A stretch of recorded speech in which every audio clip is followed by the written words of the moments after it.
So now we're going to go back to Lee, who is the composer that I've worked with on so many different projects.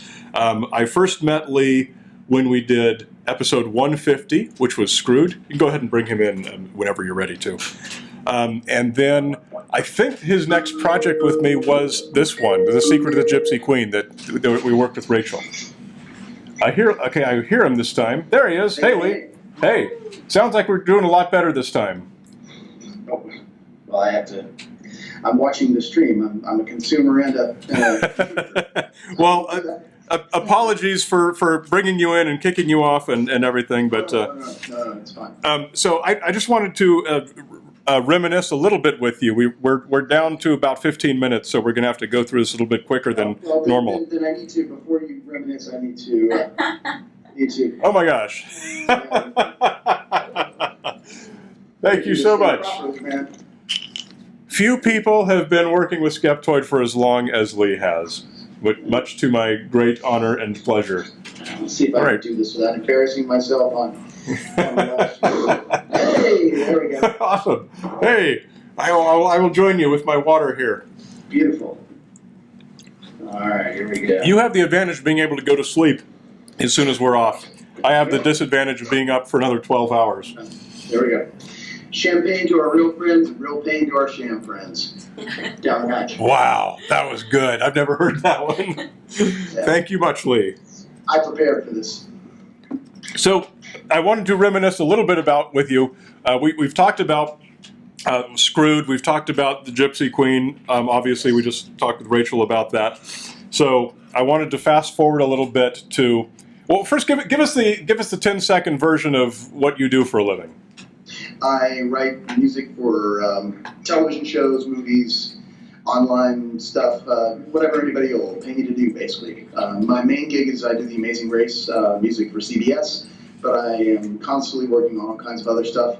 Right now I'm doing arrangements for a violinist that I met through the mixer on our episode 300, of all things. Is that right? Yeah, that's right. He wrote me and said, hey, I have this friend who's a violinist. He's very popular on YouTube. He has a following. They're raising money for an album.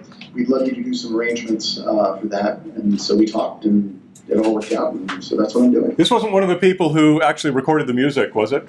No, it was I think Bill Simpkins. Oh, okay, sure. Yeah. So wrote me an email and said, hey, do you have time to do this? I said, yes. And away we go. So one of the favorite things that we've done together was when we were doing the music for Principles of Curiosity, available at principlesofcuriosity.com. You wrote all the music for basically a full orchestra, and as is very common in Hollywood, you stop me if I'm wrong, composers will use synthesizers for much or often all of the music, as you did for half of the orchestra. What did we do for the other half? Well, we were lucky enough to have a budget in place to record the string part of the orchestra in Budapest. Budapest. How did that all work out? Because I'll express to you the same thing I thought at the time when you told me we were going to do that, is how on earth can you be like a conductor and a composer and everything with people halfway around the world playing the music? Right. Well, they are, with the technology being the way it is, they are extremely expert at this. They have it really down to a science. There is a dedicated piece of software that allows full fidelity audio of the recording to be streamed. And so, you remember, we sat right in my studio here in Los Angeles, and we basically live streamed the recording session, and were able to communicate with them any notes that we wanted, any changes. And it happened immediately. They would do another take and do whatever we wanted. They moved fast and sounded good. And I'd do it again. They work all the time, by the way, on shows, on big shows. Shows whose names you would know are recorded over in Eastern Europe all the time. Well, why is that? Because it still seems like it's more inconvenient. Well, there are union issues here in town. If you record a union session, you get amazing players, amazing performers, and they will absolutely do an incredible job. But there are reuse fees attached to it, and most small production companies want to avoid that at all costs. And it's just so much cheaper to do it in Eastern Europe that's where the work is going. They're in London. London has the kind of same, it's a buyout. So yeah, small production company right here who can't afford the union players. Can we pick up play a clip? Can we do For Of Course Yes? Working on that. So this is this is a video. So this is where I shut up during. I'm going to play this little clip, and you're going to tell me what it is as soon as it's done playing here. I'm going to look over and watch I've got a little curiosity, and possibly you got some too.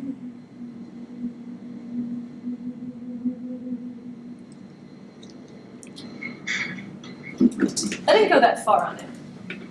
I don't know. Is that what you want? Do you want a vampier one? I love it. Do you want over the top crazy vampy? Well, the answer to that is cool.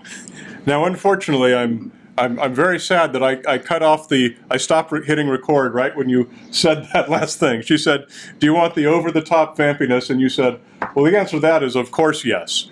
At which I burst out laughing and laughed for about 30 seconds, but I had stopped the record button. So what was that session? What was going on with that? That was the incredible Susan Egan recording A Little Curiosity, which was used both in one of the Skeptoid episodes, I want to say 500. 500. And also became the end credits music for Principles of Curiosity. Liked it so much we used it twice. And that was secretly my intent from the beginning, yes. Well, and I was hip to that because I put that little tag at the end of it that communicated with the Skeptoid logo. You remember that? Yeah. The picture. So. And that was in the studio. That was one house ago. I'm no longer in that house. But that was the studio that we were in at the time. And Susan came in and as these incredible performers that you managed to get roped in on these things, Brian, came in and absolutely just rocked that song out, read it down practically at sight, and just did an incredible job. It was just fantastic. I want to point out, let's bring up the next image, 04 Ardbeg. Because now it's worth mentioning that Lee and I have come to be. Wait, that's not it. No, that's BMI. We want 04 Ardbeg. Oh, Lord. Okay. Don't worry, it's not as bad as you fear. So Lee and I have become really good friends over a long time, and at the time that we were doing this recording session with Susan Egan, we hadn't seen each other for like 2 years, and so Lee has to go out and buy this very high quality bottle of. Actually, this is the same one you and I had last night. Boy, this is a bad trend. We shouldn't be continuing this. And the unfortunate thing is we drank the entire bottle the night before Susan showed up, and she was prompt and punctual and showed up at like 8 a.m. And I have no idea. Good time of day for us to be functioning adults. I have no idea how we managed it, but we did, and it ended up being fantastic. I know how we managed. Pure professionalism. That's right. And we briefly saw that picture of one of your BMIs. Can you tell the people what is a BMI award and how many dozen of them do you have? Every year, BMI hands out little trophies like that to composers on the top television shows and movies, and now other sort of forms of entertainment. And they have a nice dinner at the Beverly Wilshire in Beverly Hills. And that was, I don't remember what year that was. That looks like it might have been 2013. Because I was so much skinnier. Who among us weren't? I don't know what year it was, but the place I am on the yo-yo. But yeah, so that was a BMI award that I picked up for my work on The Amazing Race. And I'm always super honored to pick up hardware, but it's just nice to go. And it's the one time of the year when all the composers get out of our studios and actually get to hang out with each other. So it's really very cool to kind of see everybody all looking nice and all together. We get to catch up, and it's always a great time. Well, every time I'm over at your house, I always make sure to take a picture of your shelf of awards and then I post that on social media because I feel that it gives credibility to the Skeptoid projects that use your work in them. just lets people know you're not messing around. It does. So what are you working on now? Well, we are wrapped on the upcoming season of The Amazing Race. That'll be cycle 32. That's already completely wrapped. Oh, wow. And so I'm working on these arrangements for the violinist, whose name is James Olszewski. We're just getting into that. I finished a couple of album projects. I've been producing lately for whatever reason. I produced an album of Celtic music for my friend's band, The Gallow Glasses. I finished an EP for vocalist and songwriter named Gwendolyn Edwards, and that is up on her website. You can Google search it. It's all common spellings. And that's kind of been what I've been up to lately. I'm working on a podcast with my friend Ryan Johnson about film music, and we're just finishing up editing on the first couple of episodes, so I would guess within the next few weeks we'll be thinking about how to launch that. That's what's going on with me. I don't think I knew about that podcast, but that brings up an interesting question, which some people are wondering, which is, so why is this guy on the 13-hour show, other than the fact that you've been involved in so many of these Skeptoid podcasts? What was it that first brought us together? What is it about you as a composer that made you do? I mean, in our first project, Here Be Dragons, I believe you didn't get paid anything for that. I think you just did that, and it's a heck of a lot of work because that was a full 45 minutes of work. So why would you do that? I'm with you. We met through Twitter, if you will recall. You were getting into post on Here Be Dragons and had put out the word on Twitter, look, I need some collaborators. There's, this is going to be a labor of love for everybody, but here are the positions that I think I anticipate needing some help. And I saw your tweet and, reached out and said, hey, this is a subject that's near and dear to my heart. I think that, not to get too serious on what is a celebratory occasion, but I think this stuff is important, and just critical thinking in general is our last best hope as a species to get out of the problems that we have and will continue to have. And so I want to get behind that. I want to support that. And I'm lucky enough that with the schedule of my main show, Amazing Race, I have these gaps in my schedule where I can kind of be my own cat on my own time and take a flutter on projects that I believe in. And this was one of those, and that's how we met. I think that's a fantastic example of a great answer to a question that people are asking me all the time. They say, hey, I do this or I do this. What can I do to help? And it's like, well, what can you do? What is it that you do? How can you turn those talents? I mean, you don't have to write a blog or create a new podcast or do something that's not your regular thing. It's right. What is it? How can you apply your regular thing to give help where it's needed? Because as I've often pointed out, the side of pro-science is not the side that has the big economic engine driving it. We're not selling. That's right. We're not selling fraudulent products or BS or anything like that. A few of us are lucky to be on a salary to, whether we're science writers or writing journal articles or, maybe have a job at a university or something, but nobody's making money on this side. And so it really takes people exactly like yourself who can dig down and donate some extraordinarily valuable resources.